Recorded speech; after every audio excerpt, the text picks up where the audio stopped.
cik patērēs siltumsūknis, nu pasakiet kaut vai aptuveni, ja? Tas ir tas, ko es parasti šādu jautājumu saņemu, nu tad es mēģināšu aptuveni jums parādīt, pastāstīt.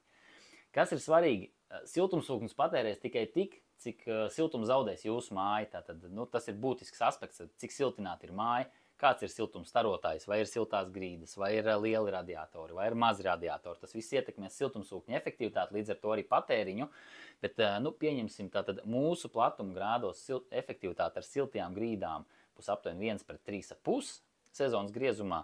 Ar lieliem radiatoriem, kas būtu, teiksim, 33. sērijas radiatori, biezi lieli, aptuveni 1:3 līdz 1:3,2, un mazi radiatoru čugunnieki vai 22. sērija aptuveni 1:2,5 līdz 1:3 tā efektivitāte gaisa ūdens siltumsūknim.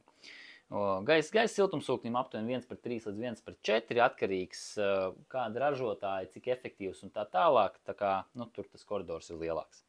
Nu, paņemsim divus tipiskākos tādus, es teiktu, objektus. Viens ir 140 kvadrātmetrus liela A klases jaunbūve, A klases energoefektivitātes jaunbūve.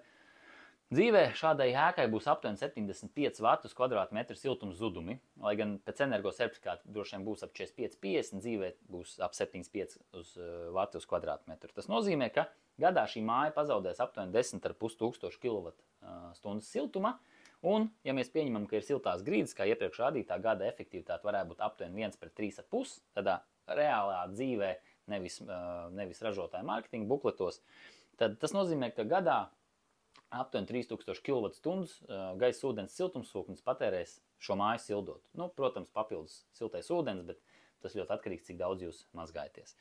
Nu, tad otrs objekts, 50 kvadrātmetrīgs dzīvoklis nesiltinātā mājā.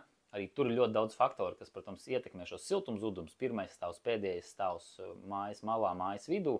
Bet, nu, paņemsim aptuveni 120 vatus uz kvadrātmetru, ka šāds dzīvoklis zaudē siltumu. Tad gadā tie būtu aptuveni 6000 kWh siltumu.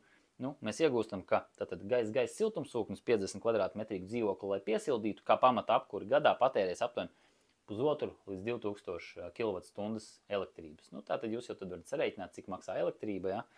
Un aptuveni iegūt tos skaidrs, cik tad izmaksā apkure ar siltumsūkni gadā. Protams, jo labāk siltināt māju, jo siltumsūknis tērēs mazāk, jo sliktāk siltināt māju, jo siltumsūknis tērēs vairāk. Nu, kaut kā tā aptuveni.